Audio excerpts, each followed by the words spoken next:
Hello everyone. তো তোমরা সবাই কেমন আছো? আজ আবারও একটা নতুন রকম ভিডিও নিয়ে চলে এসেছি। এতক্ষণে তোমরা বুঝতেই পেরে গেছো যে আজকের ভিডিওটা পুরোটাই ক্যানভাস পেন্টিংয়ের ওপর হতে চলেছে। প্রথমেই বলছি, এইটুকু ক্যানভাসের সাইজটা দেখে কিন্তু পালিয়ে যেও না। ক্যানভাসটা ছোট হয়েছে তো কি হয়েছে, এর পেছনে যে আমার অনেক বড় গল্প আছে। প্লিজ পুরোটা শুনে তবেই যেও। তো এটা হচ্ছে আমার ফার্স্ট ক্যানভাস পেন্টিং। এর আগে কখনো আমি ক্যানভাসের ওপর ড্রয়িং করিনি, যার জন্য আমি তোমাদের বলে বোঝাতে পারবো না যে আজকের এই পেন্টিংটার জন্য আমি ঠিক কতটা এক্সাইটেড। আমি জানি না কার কাছে এটা ঠিক কীরকম, বাট আমার মতো যারা আঁকতে ভালোবাসে, রং তুলি নিয়ে নতুন গল্প লেখে, তাদের কাছে এই ক্যানভাসের ওপর ড্রয়িং করতে পারাটা একটা আলাদাই অনুভূতি।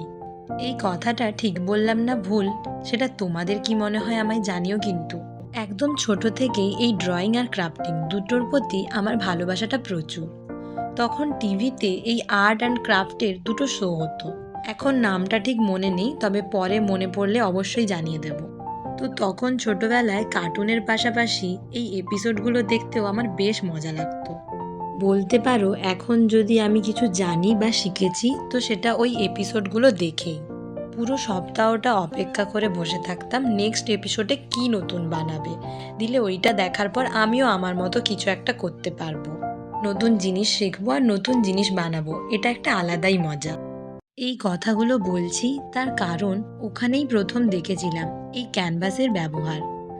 এখন যেটার উপর আমি পেইন্ট করছি, এই রকম সাইজ বা তার চেয়েও বড় সব ক্যানভাস বোর্ডে কি সুন্দর সুন্দর পেইন্ট করতো।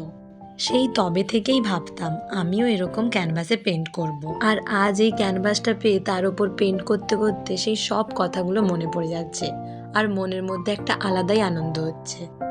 এমনটা নয় যে এতগুলো দিনের মধ্যে আমি চাইলেই এরকম একটা ক্যানভাস কিনে পেইন্ট করতে পারতাম না, তবে ওই যে বোর্ড এক্সামগুলোর জন্য প্রায় 3 বছর এই রং তুলিগুলো থেকে অনেকটা দূরে চলে গেছিলাম, তাই এর মধ্যে ক্যানভাস পর্যন্ত পৌঁছে ওঠা আর আমার পক্ষে সম্ভব হয়ে ওঠেনি।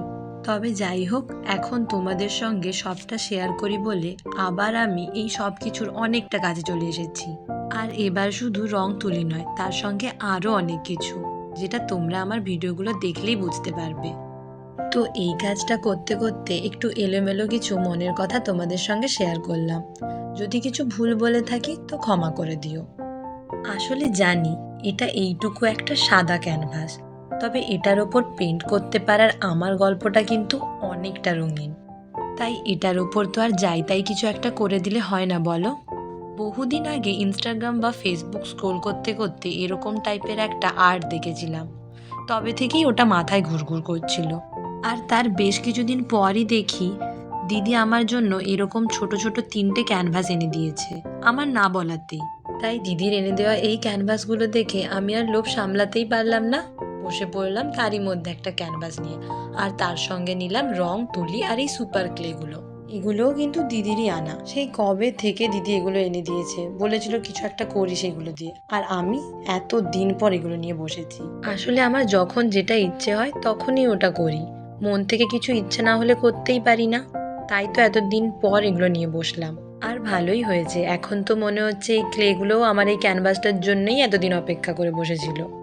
এর আগে এমনি ক্লে দিয়ে কিছু বানালেও সুপার ক্লে কিন্তু আমি আজকে ফার্স্ট ট্রাই করছি। আর এই ক্লেটা এতটাই সফট যে এটাকে ধরে ফ্লাওয়ারের শেপ দিতে প্রথমটা একটু প্রবলেম হচ্ছিল। তো যাই হোক, প্রথমে আমি ক্যানভাসের ওপর এই অ্যানিম্যাল ক্যারেক্টারটা ড্র করেছি, আর তারপরে এই সুপার ক্লেটা দিয়ে একটু সাইডে লতা পাতা টাইপ করে দিতে চাইছি, যাতে এই ফুল আর পাতাগুলো একটু 3D টাইপ লুক ক্রিয়েট করে। ওই জন্য সত্যি বলতে পুরোটা কমপ্লিট করার পর আমার কিন্তু এটা দেখতে বেশ কিউট কিউট লাগছিল, নিজেই বলে ফেললাম। তবে তোমাদের কেমন লাগছে এটা, সেটা কিন্তু আমাকে কমেন্টে অবশ্যই জানিও।